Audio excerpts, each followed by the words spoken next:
you might find out the problem's not what you thought it was. That is true. And you may not like what you find out that part of the problem was. Yeah. You're listening to the Nacho Kids podcast, where we discuss all things step family related. Real stories, real people, real help.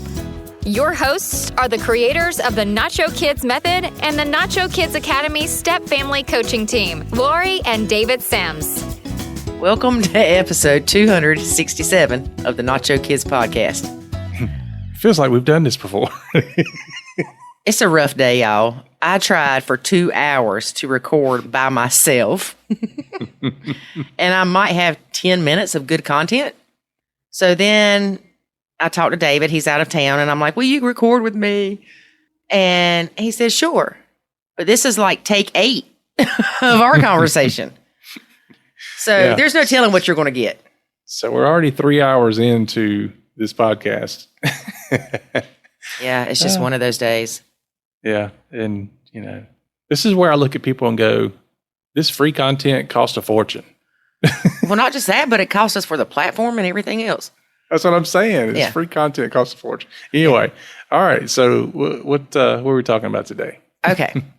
First of all, I want to read a review from the Nacho Kids Guided Boot Camp Challenge that ended 1st of July and that we'll be repeating in August.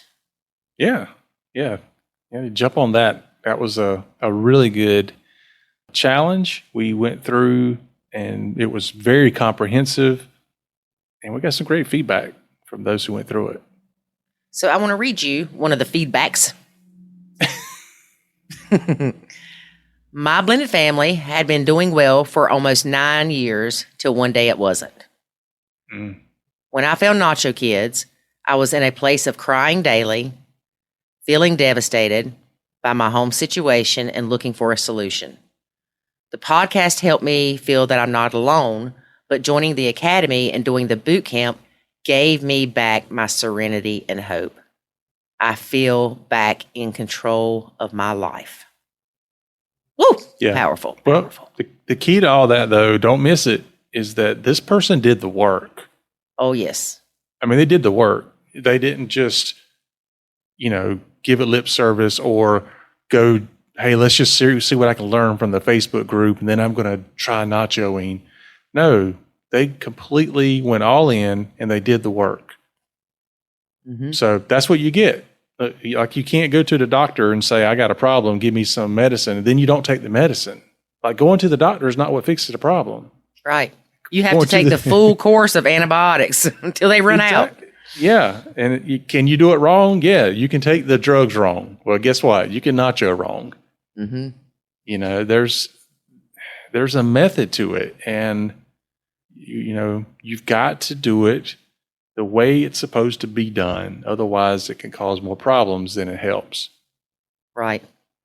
Exactly. So if you want to know how to nacho properly, join the Nacho Kids Academy or sign up for the August Nacho Kids Guided Boot Camp Challenge. Yep. And for only $197, you get 30 full days of boot camp challenge material. And every single day comes with a video course or video content that you and I created specifically for that day. Yes. And it's actually 31 days, but you don't have to count the last one. So it's a very comprehensive course that walks you through how to nacho properly. And you get 4 group calls during that 30-day period. Wow. And you will have access to the content for 90 days. Yep. It's a steal. So if you want to get on the mailing list, then shoot Lori an email. Contact us at nachokids.com. Tell her you want to be on the wait list so we can get you on there, because we do have a limit of people we let in there, because we want to make sure we have enough time and bandwidth to be able to help everybody. So it is not an unlimited boot camp challenge. 20 people. We're limited to 20 people. So there you go. That's all I can handle, folks. 20 people. And you can do it with your partner. So that could be 40 people. So that would freak me out. So yeah, half of y'all, I'm kidding. That's when I'll bring David in for my backup. But yeah, it's going to start in August. We'll let you know the date when we know that date. You'll be the first to know. But until then, David, I want to answer a few questions. Okay. Bring them on. Okay. Should you nacho from the beginning of blending a family or just when things begin to cause stress? Oh, that's an easy one. You should nacho from the very beginning. Straight out the gate. Oh, man, you would avoid so many problems. Yeah, it's like comparing it to you live near a volcano, so you take preparations because of that, or you wait till it starts erupting. Exactly. You wait till it starts erupting, and then you're like, oh, crap, I need some lava preventative shoes. Yeah. And that is the thing.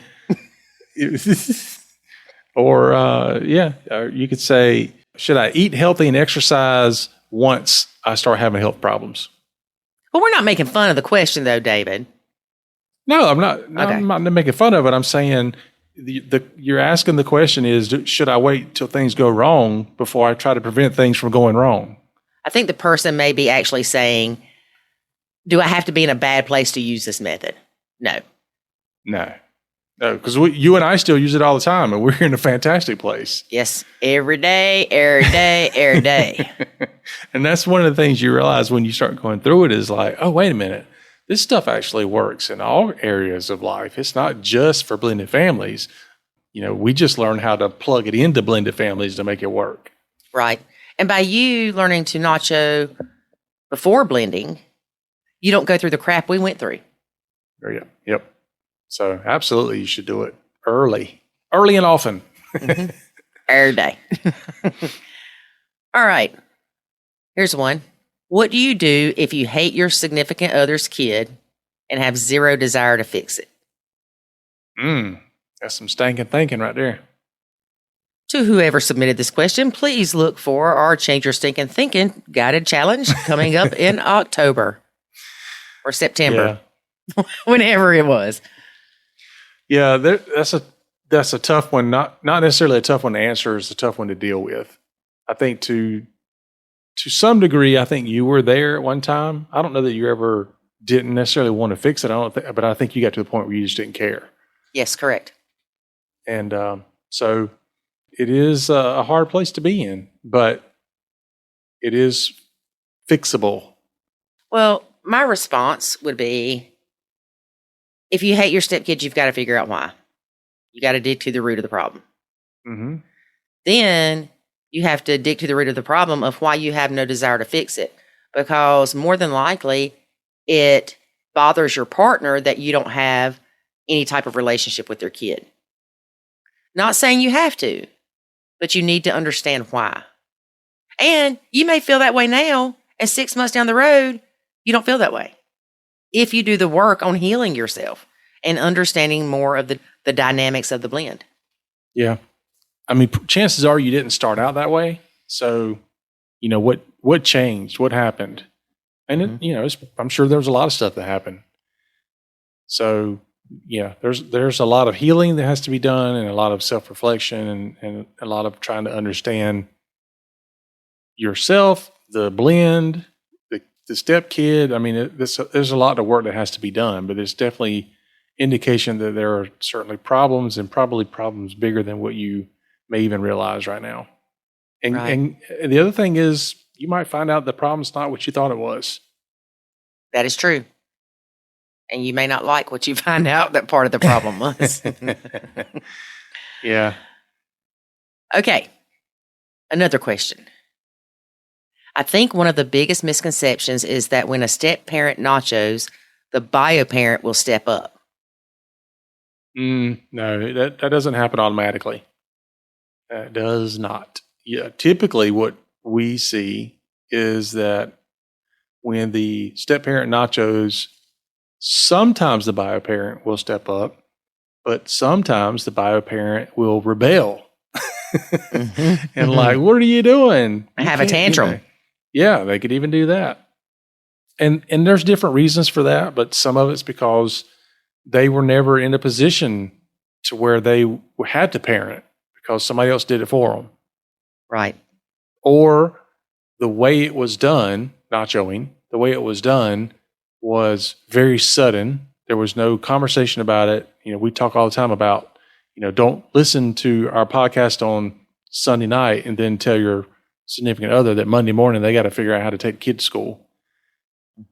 Then you're going to absolutely get pushed back. Right. Because that happens. But no, the parent sometimes is not even aware that they need to step up. But they will definitely be more aware if the step parent is not involved, because they'll be more open to see those things because the step parent isn't blocking their view. I think there's a lot of factors involved in that. We see that a lot. But it's everything from how long were they a single parent because they were forced to be a parent. Mm-hmm. How do they view the relationship? How long have you been married? Did you swoop in and, Captain Save a Kid, and you've been doing that for 3 years, and all of a sudden you don't want to do it anymore? So there's just a lot that goes into that question. Well, they end the question with, when it seems like quite often they nacho too, and the stepkids do whatever they want. Mm. They're not nachoing, they're just not parenting. There's a difference. If you're a parent, it's not called nachoing. Yeah. It should be apparent that you're a parent. Yeah, it should be apparent that you're a parent. But here's the thing too, is, okay, let's say things are bad, you're aggravated, you're tired of everything that's going on, you decide to step back, your partner doesn't step up. Are things worse than they were before? Or are they the same? Well, usually what happens is if you have removed yourself from those things properly, then you will start being able to work on yourself. You'll be happier. Your sanity will return. Even if everything else is still chaotic, it's not bothering you in the same way. And then, because you learn the tools to deal with it. Right. And then you will start seeing things start to change, though, typically, because then you can start addressing other things, and the bio parent will see things and have to deal with things they didn't before. But yeah, that's the path that we typically see. Obviously, it's not true for everybody, but that is the most common. And it has to be executed and implemented properly. Yeah. I mean, we've had people, I'll just say, men mostly, we've had men come to us and say, I want my significant other to nacho, and I introduced her to this method so she could learn, because I want her to step back so I can step up. So we have that too. Right. Because there are benefits for the bio parent if the step parent nachos. Oh, absolutely. Like for me, it was amazing. I loved it. Why is that, David? Because it took all the stress off of it. And it was, instead of me feeling like I was stuck between you and my kids in a vice, it removed all that. I was no longer listening to you complaining about the kids complaining about you, and then everybody else complaining. It was like there was no more complaining about Lori, because Lori was not the target anymore. Mm-hmm. Now it was me complaining about the kids complaining about me. Mm-hmm. Yep. Because my focus went on me being a parent to Jackson and me being your wife. Yep. So, and it was amazing. It didn't fix all the problems overnight, but it removed a lot of the problems that were there, because it was one less dynamic to deal with. Right. Which that one less dynamic happened 800 times a day. Yeah. Well, it's like I've talked about before. It was, my kids would do something, let's just say wrong. My kids would do something wrong, and then you would step in and do something. And then now the focus became not what my kids were doing, but the interaction you were having with my kids, and, them complaining about it and all this other stuff. So, oftentimes I never even actually got to what the real problem was. Yep. Last question, David. When will the stepdad treat my son like his own kids? Probably never. Hey, that's what I said when I tried to record by myself 800 times today. Yeah, I mean, the problem there is not that your significant other is treating your kid like his own. The problem is really that you shouldn't have that expectation. Right. I mean, it doesn't mean that's wrong. Doesn't mean there's a problem. There's absolutely not a problem that he's not treating them like his own. In fact, we've talked about this a lot in the past, but we went to all of our kids individually and asked that question. Like, how would you feel if I treated Jackson just like I treat you? Like, or I love Jackson like I love you. I think is how we put it. Like, I love him like my own. I love him just like I love you. And all 4 of my kids looked at me like, are you nuts? You've lost your mind. Yeah, but one of them said, look, we're your sons, like your blood. You can't love him the exact same. So they all had the same feeling about it, which was like, we would feel cheated. And it's not that I love any of my kids less, but I do love them differently, which includes Jackson. Like, do I love him like my own? No, I love him like my own stepson. Do I love him like my own kids? No, probably a good thing sometimes. Yeah. Well, but that's like I was talking to Branson one day, and I said, it's like y'all know I love you. And he said, yeah. I said, but you also know I don't treat you like I do Jackson. And he's like, of course not. Yeah, like, why would you? Right. They almost look at me like I'm crazy when I say that stuff.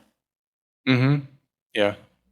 Because to them, they don't understand the societal pressures put on a step family. Well, I often wonder, though, when somebody makes that type of comment, what is it that they're really looking for? When you say, I want this person to treat my kid like they do their own, what is it that you're expecting? It's funny you said that because, again, when I was trying to record this earlier, 800 times, I said, does that mean you want them to spoil your kid? Does that mean you want them to not give your kid responsibilities? What does that mean to treat them like their own? Yeah. Is it in all the good ways only? Or do you want them to discipline your kid? Right. Yeah. Like, you just have to ask the question. And whoever sent that question in, that's what they need to do. They need to sit down. What is it that I'm really expecting? Mm-hmm. Not overall, like, they should treat my kid like my own. Let's get granular with it. What is it that you really want to see? Granular? Let's get granular. Are you looking at a sugar container? No. Well, you've got a good point, because how many times do we see step parents that complain that their partner doesn't discipline their stepkids, doesn't hold them accountable, doesn't give them responsibility, doesn't blah, blah, blah, right? Yeah. But when they have an hours kid, it's, my partner's so much stricter on our hours kid than he is his other bio kids. Well, what do you want? Yeah. Oh, you want him to be strict with his kids, but not yours? No. Be happy. You're wanting what you're wanting him to do with his other kids, he's doing with your kid. Well, what they want is they want consistency, but they want consistency in what they want to see, not just consistency. Right. So, and it's, again, it's not wrong that you want that, but you have expectations that are going to lead to disappointment. Right. And like your kids, I know Branson likes thin spaghetti. So I bought thin spaghetti. Mm-hmm. I know Ethan eats all my cereal. So I stock up on cereal when he's coming. And so I do things that I would do for Jackson, but it's just not the same relationship. And that is okay. Oh, absolutely it is. But again, it goes back to, what do you mean? What do you want to see or have happen when you say, I want them to love them like their own? Right. You want them to tuck them into bed at night? Well, What is it? if the stepdad is coming in and bringing his bio kids McDonald's every day, knowing that her kid is there and not bringing her kid something, that's wrong. If that's what you're talking about, treating them like your own. Yeah, See, there's so much to that phrase. Right. That's just, to me, common decency. Like, you wouldn't do that to that's being an adult. That's just being a good person. Right. But yeah, so the short of it is there's no way to truly answer that.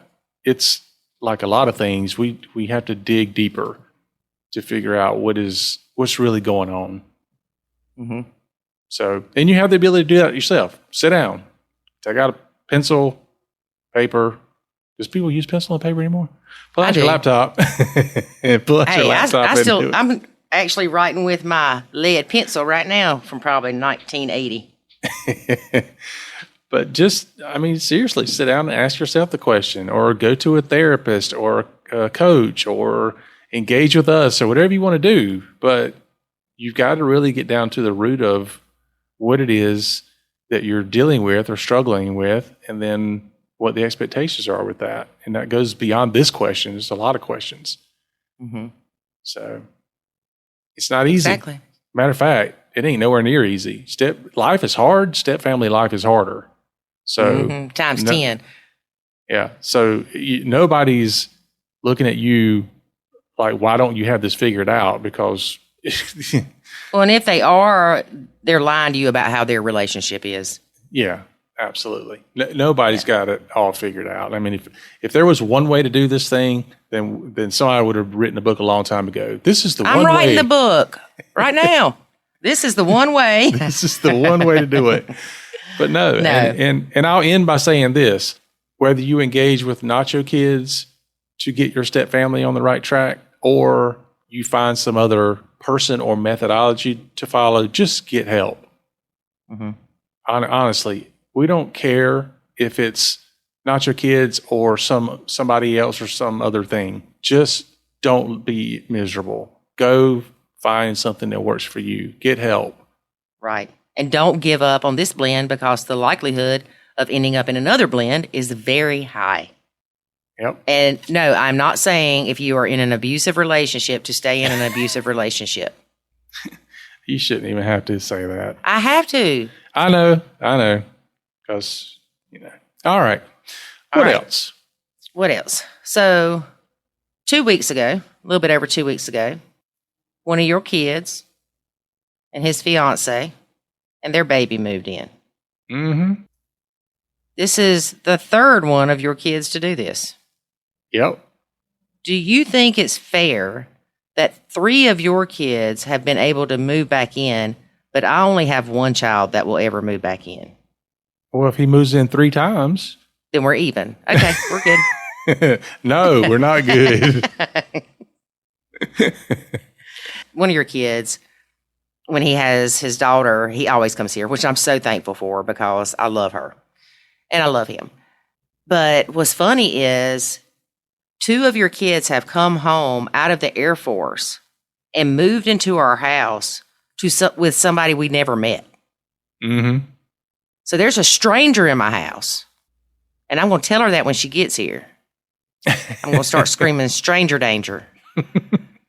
So we've got the stepkid moving back in, but they keep bringing people with them. Yeah. Well, the other thing that you and I have been talking about lately is how when the kids move back in, or even when they come back home, even if they're not moved back in, but they just come back home, that mentally they pick up where they left off. There's certain expectations they have of their home with their parents that I don't think they would have otherwise. Like, they could come in, first of all, they don't, we often have our doors unlocked during the day because we can. And they just walk in the house because that's what they did when they lived here. Like, they didn't ring the doorbell. They just walked in. They go and they just get whatever they want out of the refrigerator because that's what they did. They just revert back to how that was when they were living there. Right. And so I'll look at you when something happens and go, they forget they're a guest. Yeah, it is. They just go right back to, oh, you know. And it's funny because I think about it and I'm like, I probably did the same thing to my parents, and I've been moved out for 40 years. I thought about that. It ain't been 40. Let me no. quantify that properly. 30 years. Well, I was going to say your kids are like that with your mama too. Mm-hmm. But I was thinking about that with my dad, and I always tell him when I'm coming because he might be napping, because that's what old people do. Is that what you do? Yeah. But I still knock before I go in, because last thing I want to see is naked grandma.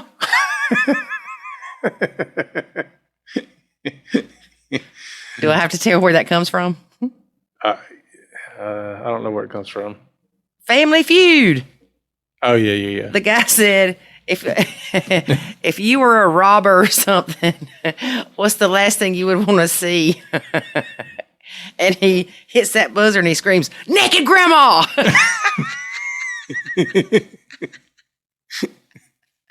It was hilarious.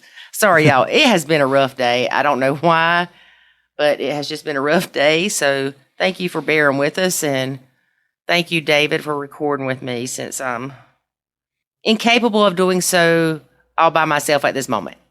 Yeah, you're fine. So I don't think we mentioned it, but I'm down in Atlanta today, and you're at home, so we're not in the same space. But through the magic of technology, it sounds like we are. Which reminds me, through the magic of technology, if a bio parent is out of town, they can still contact their children. That's true. It's amazing. With technology, you can put little Johnny on restriction from halfway across the world. You can, but you ain't gonna. All right, folks. That's our show for today. Thanks for listening. And remember, life is good when you nacho. Thanks for listening to this episode of the Nacho Kids podcast. Find us online at nachokids.com. Until next time, remember, life is good when you nacho.